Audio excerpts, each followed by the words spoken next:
Hello and welcome to this, your daily briefing.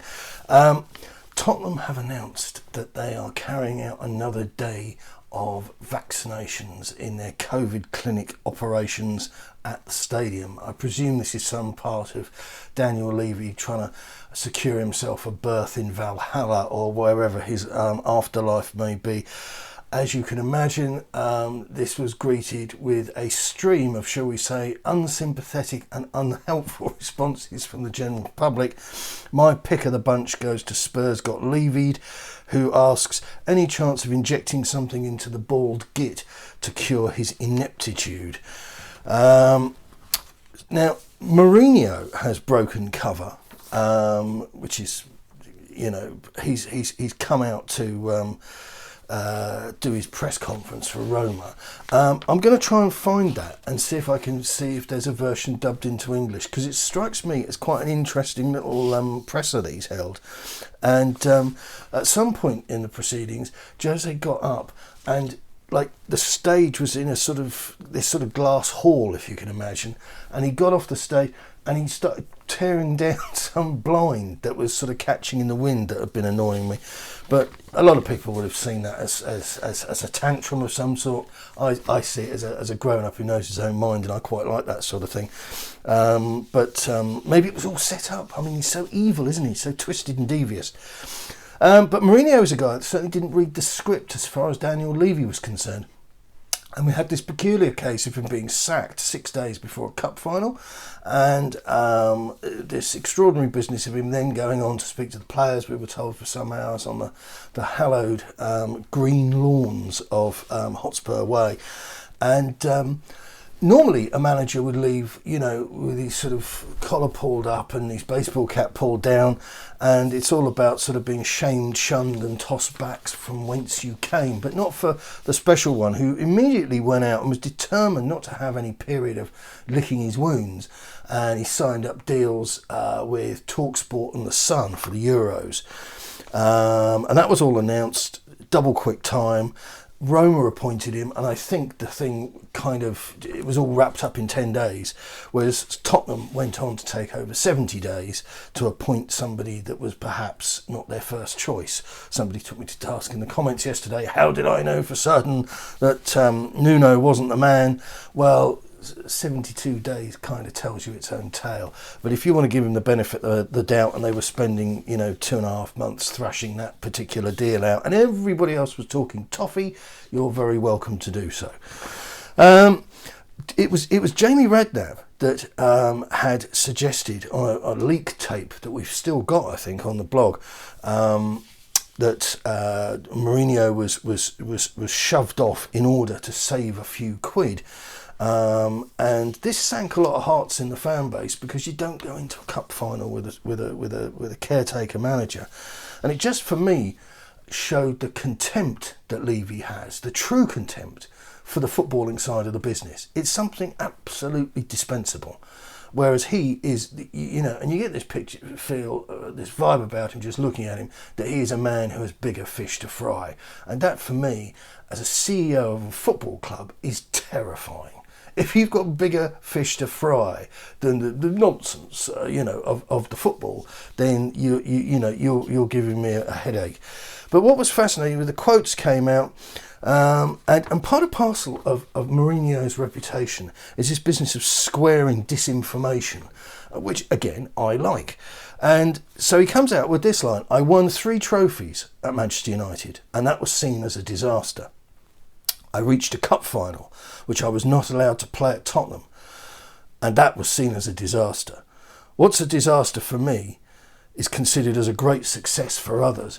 And it just shows you, if you just hold your nose and think about things in relation to Mourinho, he's invariably right.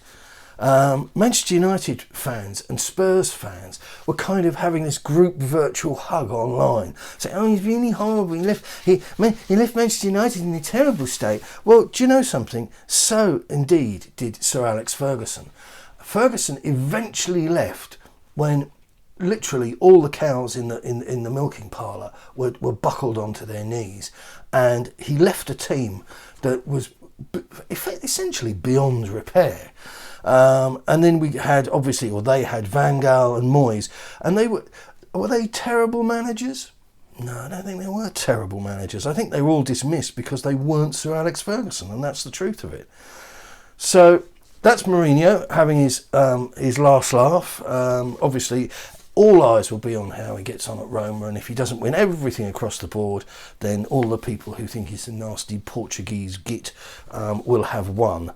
So we've been linked with more players. I'm just wondering about the order to go in this one.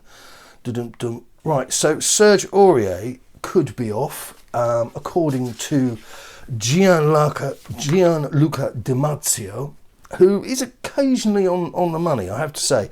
Right back could finally be on his way out of North London, and this is a little bit more refreshing because it's about him going to Milan, opposed to this just lazy thing of teaming up with Poch in PSG. And it amused me, and it may tickle a few of you, that his full name, I discovered this morning, is Serge Alain Stéphane Aurier, as in Stefan, the fella. So, and this raised another question. So say that gets done, we want 20 million, and apparently Milan want to pay less, no surprise there. But it just occurred to me as a sort of curveball sort of question to ask ourselves, is that Aurier played far fewer games last season than he had done in the season before, and this was obviously because of the introduction of Matt Doherty. Are Doherty and Nuno a match made in heaven, or was Nuno one of the reasons Doherty was happy to walk on Wolves? That's something to think about if you've run out of other stuff. So yep, Aurier off, blah blah blah, covered that. Sabitzer is another possibility, and this time there is a twist, hence the fact I'm bringing it to you. It's coming out of several sources that the guy's price could come down by a significant amount of money, and I think before we were talking about £43 million as a release clause, 55 million euro or something, ballpark. And when it was that money, I just made the case that straightforwardly this was beyond our budget. And he's 27 years of age, so ploughing that much money even into, with some rebuild cash, struck me as terribly ambitious. But Bild in particular are running with the line that Red Bull Leipzig are looking at his contract running down due to end in 2020, and suddenly he could be as cheap as, was it 14 or 15 million quid?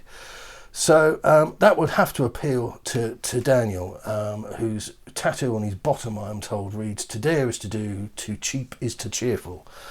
So that's one there. There's something about Harry Kane having almost gone to Union Berlin on loan just before he went to Norwich instead back in 2012. And I won't go through that. In hindsight, it's all about Kane being a self-made man in my eyes, being bloody minded, and it's Harry Kane that's brought Harry Kane where he is today. So yeah, if you want to take credit for having played your part, Timothy Sherwood and Clive Allen, I think now is the time to shush. The last one we have here is the footy headlines have leaked some astonishing images of what is it's on the shelves in Australia, and this is the third kit or something. It's very difficult to describe things, like describing a Mona Lisa over the phone, I always say. So we're using the medium of film here. So for me to describe something without showing it to you, it's not really going to come across well.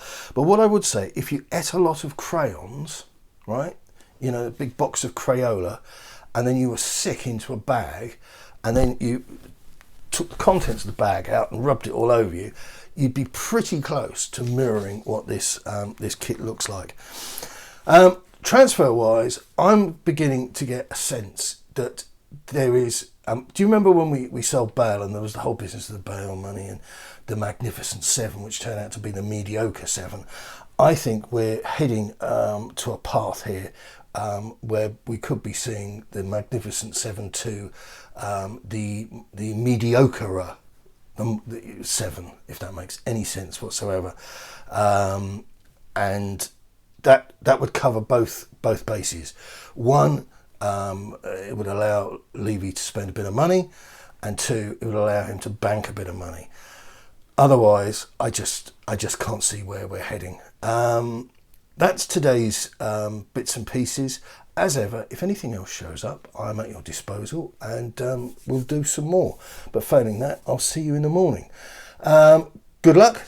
Hit the like thing, hit the subscribe thing if you want to, and don't give me any money. I don't want your money. And that's it. Keep it Tottenham.